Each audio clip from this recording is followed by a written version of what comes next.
আমাদের কয়েকজনের মধ্যে থেকে একটা কথা উঠে আসলো যে আমরা কি এবার বন্যার্থদের মধ্যে ত্রাণ বিতরণ করতে পারি না, তাদের পাশে দাঁড়াতে পারি না, তাদেরকে সহায়তা করতে পারি না। আর টোটা বাতিল করে আমরা সকলে একটা সিদ্ধান্তে উপনীত হয়েছে আমরা বন্যার্থদের পাশে দাঁড়াবো, ত্রাণ বিতরণ করব। যে দৌড়ে যে টাকাটা ব্যয় করতাম এই টাকাটাই আমরা এখানে ব্যয় করব। তারপর আমরা ময়মনসিংহ পলিটেকনিক ইনস্টিটিউট ও রুংডু পলিটেকনিক ইনস্টিটিউট এর সকল শিক্ষার্থীদের মধ্য থেকে আমরা টাকা উত্তোলন করা শুরু করি। টাকা উত্তোলন শেষে আমরা সকলে মিলে স্থান সিলেক্ট করি। জামালপুর জেলার ইসলামপুর উপজেলার আওতাধীন কুলিয়া ইউনিয়নের বন্যার্থদের পাশে আমরা দাঁড়াবো এবং আমরা ত্রাণ বিতরণ করব।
কার্যক্রমে আমরা বন্যা কবলিত 151টি পরিবারের মাঝে ত্রাণ বিতরণ পরিচালনা করি।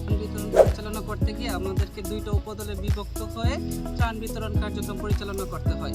কার্যক্রম শেষে বন্যা কবলিত ক্ষতিগ্রস্ত মানুষের ক্ষতির পরিমাণ সম্পর্কে জানি এবং তাদের সাথে বর্তমান অবস্থা নিয়ে মত বিনিময় করি। আমাদের এই ত্রাণ বিতরণ কার্যক্রমে যাদের কথা একটু না বললেই নয়, যারা আমাদেরকে আন্তরিকভাবে সহযোগিতা করেছে, জামালপুর জেলার ঊর্ধ্বতন কর্মকর্তা থেকে শুরু করে বাংলাদেশ স্কাউটস জামালপুর জেলার সুযোগ্য সম্পাদক জনাব কমলকান্তি গ্রুপ স্যার আমাদের সাথে থেকেই সারাদিন কার্যক্রম পরিচালনা করেছে। এছাড়াও আমাদের এই ত্রাণ বিতরণ কার্যক্রমে আমরা সকালের আতিথেয়তা গ্রহণ করি জামালপুর জেলার ইসলামপুর উপজেলার একজন সম্মানিত সহকারী লিডার ট্রেনার জনাব রফিকুল ইসলাম স্যারের বাসায়। কার্যক্রম শেষে আমরা আমাদের Mymensingh polytechnic institute rover scout গ্রুপের 36তম রোভার ইন কাউন্সিলের সাবেক সিনিয়র রোভার ম্যাট ও সভাপতি জনাব মোহাম্মদ মেহেদি হাসান ভাইয়ের বাসায় আতিথেয়তা গ্রহণ করি। এই আতিথেয়তা গ্রহণ শেষে আমরা আমাদের সকল রোভার ও গার্লিন রোভারদেরকে সুস্থ সবলভাবে আমরা ক্যাম্পাসের উদ্দেশ্যে রওনা দিই।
জামালপুর জেলার ইসলামপুর উপজেলার যমুনার চর কুলিয়ায় আমরা বন্যার্থদের মাঝে